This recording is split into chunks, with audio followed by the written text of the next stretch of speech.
미래를 보는 창, JTB. 안녕하세요. JTBJ입니다. 오늘은 FOMC 블랙아웃 직전 매파의 스탠스가 변하다라는 주제로 저번 시간과 이제 비슷한 기조로 이어나가도록 하겠습니다. 이제 대표 매파 인사죠. 월러가 어제 연설을, 그러니까 우리나라 시간으로 새벽입니다. 새벽에 연설을 했는데 현재 통화정책 수준은 물가 낮추기에 매우 적절하다. 그리고 그 외에 뭐 긍정적인 메시지를 많이 내놨거든요. 그래서 기존에 꿈쩍도 않던 매파 기조의 그런 스탠스가 약간 비둘기적으로 바뀌기 시작했다. 이런 것들을 감지할 수 있었고요. 뭐 당연하게도 4분기부터 나오는 지표들이 드라마틱하게 병현했기 때문에 뭐 그럴 수밖에 없다라고 저는 생각합니다. 어떤 이야기를 했는지 간단하게 살펴보고 그 다음에 현재 매크로 지표들 좀 살펴보고 마무리하도록 하겠습니다. 일단 현재 통화정책이 경제 과열을 시키고 물가 상승률 2% 목표로 되돌리기에 적절하다는 확신이 커지고 있다. 이 단어가 중요해요. 확신이 커지고 있다. 여태까지 이 확신이 없어서 데이터 디펜던트 한다고 계속 연준에서는 그렇게 이야기를 해왔습니다. 지금 매파 인사가 이렇게 조금 약간 바뀌었다는 얘기는 이번 FOMC 성명서가 수정될 수도 있지 않을까라는 기대감을 더 키울 수밖에 없겠죠. 그리고 향후 경제활동 추세에 확연한 불확실성이 여전히 남아있고 연방공개시장위원회가 물가 안정 목표를 충분히 달성했다고 확언할 수는 없다. 희망하건대 앞으로 몇 달간 나오는 경제 데이터가 이 질문에 답할 수 있도록 도와줄 것이다. 즉 보면 이제 향후 나오는 데이터들도 지금 연준이 어쨌든 이 인플레를 잡을 수 있다 없다에 대한 그 불확실성을 완전히 끝내줄 것으로 예상을 한다. 그러니까 얘네들도 어떻게 보면은 향후 데이터가 결국 계속 둔화되면서 물가가 잡혀가는 흐름으로 나올 것으로 예상을 하고 있는 것 같아요. 은연중에. 그리고 최근 몇 주 나온 지표에서 무언가 포기되는 모습에 무척 고무됐다. 여기서 포기된다. 요 뜻은 이제 경제 둔화를 이야기를 하는 겁니다. 왜냐면 경제를 둔화시켜야만 인플레가 내려올 수 있죠. 그래서 포기된 것은 물가 안정이 아니라 경제 성장세였다. 경제 성장세가 꺾였다는 뜻이죠. 한마디로. 4분기 들어가서. 그리고 변동성이 큰 민간 재고 투자 증가가 3분기에는 미국 경제 성장률 중 1.3%포인트를 기여했다고 지적했는데 이런 것들은 이제 계속 지속될 수 없다. 즉 결국 꺾일 거다. 이건 지속할 수 없는 상황이기 때문에 이렇게 이야기를 하는 겁니다. 그래서 향후 나오는 데이터들도 전반적으로 둔화세를 이어나갈 것이다 라고 이제 예상을 하고 있는 것 같습니다. 그리고 그 밖에 이제 기사 내용에서 또 중요한 것들이 나왔습니다. 지금 어쨌든 연방기금금리 선물시장, 페드워치죠. 거기서는 내년 5월 달에 금리 인하할 가능성을 굉장히 높게 보고 있거든요. 그런데 요거는 9월 달 점도표 기준으로 연준 예상보다 조금 빠른 겁니다. 그런데 이번 데이터가 FOMC 직전에 나오는 데이터가 좀 긍정적으로 나오게 되면은 점도표도 바뀔 가능성이 좀 있겠죠. 그러니까 시장에 우호적으로 바뀔 가능성이 높겠죠. 그리고 금리 인하에 대한 부분도 언급을 했습니다. 지금 현재 물가가 내려오고 있는 거를 여기서는 디플레이션이라고 했는데 정확히 말하면 이제 디스인플레이션이라고 보시면 됩니다. 이런 디스인플레이션 이런 현상이 앞으로 3개월, 4개월, 5개월 등 얼마나 길어질지 모르겠지만 지속된다면 인플레이션이 낮아졌다라는 이유만으로 정책 금리를 낮추기 시작할 수 있다. 이제 이러면서 페드워치가 확 변했습니다. 어떻게 변했느냐?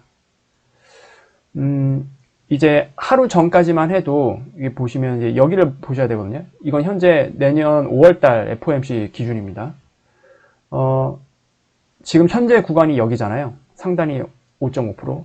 그런데 한 차례 금리 인하를 하는 구간이 이제 상단이 5.25 이거거든요. 어제까지만 해도 어쨌든 이 금리 인하를 보는 사람들 전체 합산이 약 51% 정도였거든요. 51% 정도였는데 월러 이사가 어제 그렇게 발언을 한 뒤로 이렇게 확 변했습니다. 5월 달에 금리 인하할 확률이 갑자기 대략 절반 정도 수준에서 한 70%가 넘는 수준으로 확 뛰었어요. 솔직히 50%, 51%면 이건 모르는 거잖아요. 모르는 건데 72%, 73%까지 올라왔다는 거는 이제 금리 인하 기대감이 훨씬 더 많이 올라갔다. 이렇게 좀 이해를 할 수 있겠죠. 그래서 어쨌든 금리 인하에 대한 부분도 좀 언급을 했다는 거. 우리가 여기서 또 디테일하게 두 가지로 나뉘어야 된다는 거 다 알고 계시죠? 여기서는 일단 인플레이션이 낮아졌다는 이유만으로 정책금리를 낮추기 시작할 수 있다. 즉, 인플레이션이 이제 잡혔다. 그렇기 때문에 중립금리로 이제 내릴 필요성이 있거든요. 그런 시나리오로 금리 인하를 하게 되면은 분명히 호재라고 말씀을 드렸습니다. 즉, 이제 중립금리로 다시 정책금리를 내리는 이 필요성 때문에 금리 인하를 하게 되면은 이거는 시장에 엄청난 호재입니다. 그런데 이건 첫 번째고, 두 번째는 금리 인하를 하긴 하는데 이게 물가가 잡혀서 내리는 것뿐만이 아니고 경제의 어느 한 부분이 뭔가 문제가 생긴다던가 어디가 부러지기 시작했다던가 그런 것들이 겹치면서 금리 인하를 하게 되면 이거는 악재가 될 가능성이 매우 높습니다. 이렇게 되면은 처음에는 긴가민가 하다가 갑자기 어느 시점에 증시의 폭락을 부를 수 있는 그런 흐름으로 넘어가겠죠. 이 두 가지를 여러분들 잘 구분을 하셔야 됩니다. 그래서 어쨌든 여기서는 이제 좋은 의미의 금리 인하를 이야기를 하는 거예요. 그래서 어쨌든 어제 이 연설 내용을 뭐 요약을 해보면 이렇습니다. 그리고 지금 인플레이션 나우 캐스팅이 계속 변하고 있거든요. 어떻게 변하고 있냐면 제가 그 변화를 좀 비교를 해드리기 위해서 날짜별로 뽑아왔어요. 이걸 계속 누적을 시켰거든요. 맨 위에 지표는 11월 14일, 중간에 있는 거는 11월 21일, 그리고 요거는 가장 최신 버전입니다. 어제 거. 그러니까 현지 날짜 기준이에요. 그리고 이 모든 데이터는 MOM 데이터입니다. YOY는 지금 뭐 크게 뭐 중요하진 않기 때문에 MOM 기준으로만 가져왔고요. 일단 CPI부터 볼게요. 여기서 이야기하는 이 CPI는 12월 FOMC 직전에 발표하게 될, 이거 13일 날 발표하죠. 12일인가 발표할 거예요. FOMC 직전에 발표하는 CPI를 지금 추정한 겁니다. 일단 MOM 기준으로 헤드라인은 14일에 0.05였어요. 그런데 이게 21일 날 0.02로 내려갑니다. 근데 지금 마이너스 0.01로 또 내려갔어요. 일단 코어는 그대로입니다. 코어는 그대로인데 헤드라인이 이렇게 뚝뚝뚝 계속 떨어지고 있습니다. 그래서 지금 이대로라면은 제가 말씀드렸죠. 헤드라인이 잘하면은 YOY 기준으로 2.9%까지 찍을 수도 있다. 지금 3%를 찍느냐 2.9%를 찍느냐 이게 좀 관건이거든요. 만약에 2.9%로 나와준다면은 시장이 굉장히 환호할 가능성이 높습니다. 왜냐면 드디어 기다리고 기다렸던 그 2%대 그 앞자리를 보기 시작했으니까. 그리고 연준 쪽에서도 FOMC에서 이거를 두고 많은 논의를 할 수밖에 없을 거예요. 향후 이제 금리 인하를 어떤 식으로 해 나가야 되는지 구체적인 논의를 미리 해야 되거든요. 그래서 그런 것들이 아마 좀 나오지 않을까 그렇게 생각을 합니다. 그리고 지금 현재 내일이죠. PC가 발표가 되는데 이게 지금 추정치로 보면은 일단 코어 기준으로는 YOY는 3.5% 그리고 MOM은 0.2예요. 이 최신 버전 요거로 비교하시면 되겠죠. 이게 MOM이니까. 그래서 코어 MOM이 0.2%인데 여기 보면은 코어 MOM이 지금 이렇게 되어 있죠. 0.2. 이번에 발표할 거는 요거니까. 그래서 반올림하면 0.2 똑같습니다. 그리고 헤드라인도 지금 MOM이 0.1로 나오고 있는데 반올림하면 0.1 똑같이. 그래서 지금 클리브랜드 연은의 나우 캐스팅과 인베스팅닷컴의 추정치는 지금 동일하다. 그래서 뭐 큰 이슈만 없다면 그냥 이대로 나올 가능성이 크죠. 만약에 예상치대로 그냥 그대로 똑같이 나오게 되면은 증시에 막 드라마틱한 변화는 없을 것 같아요. 지금의 이런 기간 조정 장세 계속 이어나갈 가능성이 오히려 높고요. 차라리 12월 8일 날 논펌파이럴부터 실업률까지 이제 중요한 지표들이 다 발표되잖아요. 그때부터 시장이 방향성을 좀 보이면서 좀 크게 움직일 가능성이 높지 않겠느냐 그렇게 생각을 하고 있습니다. 그리고 요거는 일단 헤드라인도 같이 볼게요. MOM 그 MOM은 다 봤었고 지금 요거잖아요. 밑에 있는 게 YOY거든요. 이게 과연 3%로 나올 거냐 2.9%로 나올 거냐. 지금 헤드라인 CPI 같은 경우에는 아까도 추이를 봤듯이 계속 내려가고 있어요. 실시간으로 계속. 그래서 지금 11월 28일인데 11월 30일이 마지막이잖아요. 11월 30일 때 이 추정치가 또 내려가는지를 봐야겠죠. 그래서 어쨌든 지금 반올림하면 CPI는 3%입니다. 예상치는. 근데 이게 뭐 중간에 최종적으로 통계를 봤더니 2.9%로 나올 수 있는 거고, 저번처럼. 이거는 봐야 되기는 하겠지만 어쨌든 3%로 나와도 굉장히 의미 있는 거죠. 왜냐면 이제 드디어 3%의 장벽이 깨지기 직전이니까.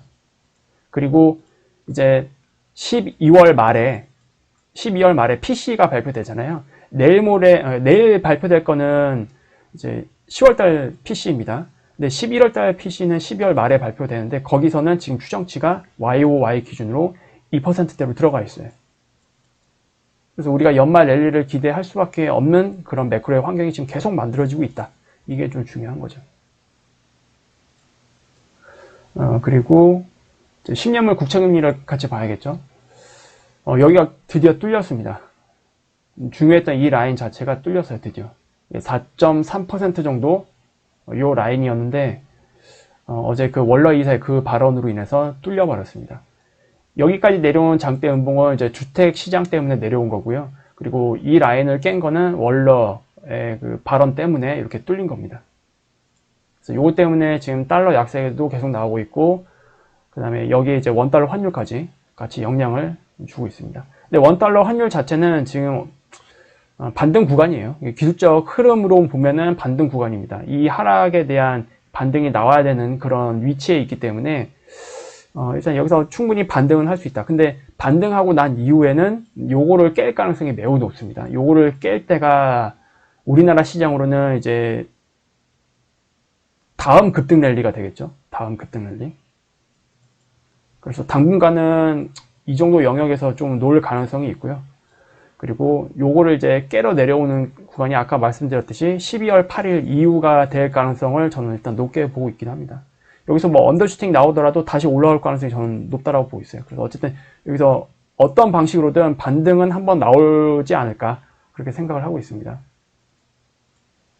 어쨌든 지금 좋은 분위기로 가고 있어요.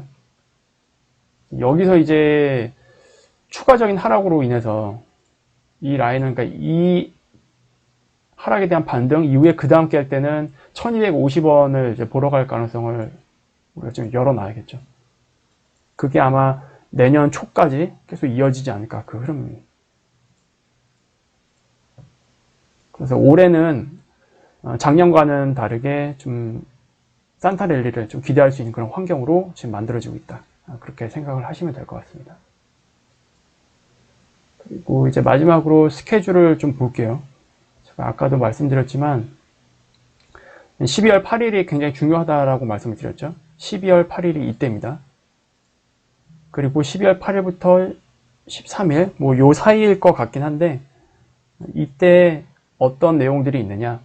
일단 가장 중요한 거는 금요일입니다. 금요일이기 때문에 우리나라 기준으로는 이게 월요일날 발표가 적용이 될 거예요, 시장에. 그리고 그 월요일 첫 번째가 선물옵션 동시 만기주 월요일입니다. 변동성 굉장히 커지겠죠. 지표 타이밍도 그렇고. 일단 뭐 시간당 임금 이거 중요할 거고, 그 다음에 넘펌 페이럴이 가장 중요할 거고, 그 다음이 이제 실업률이 그 다음으로 중요하겠죠. 12월 8일. 여러분들이 좀 기억하시면 좋을 것 같습니다. 그리고 나서 이제 FOMC가 12월 13일이잖아요. 12월 13일 전에 CPI가 발표되죠. 이렇게 있습니다. 아직 예상치는 안 떴는데 12월 첫 주 후반부 정도 되면은 좀 예상치가 좀 뜰 것 같습니다. 그때 한번 확인을 해보면 될 것 같아요. 그래서 어쨌든 중요한 데이터들이 이때 다 몰려서 나온다. 이렇게 이해를 하시면 될 것 같습니다. 그래서 오늘은 이렇게 좀 간단히 마무리 짓도록 하겠습니다. 다음에 더 유익한 영상으로 찾아뵙도록 할게요. 감사합니다.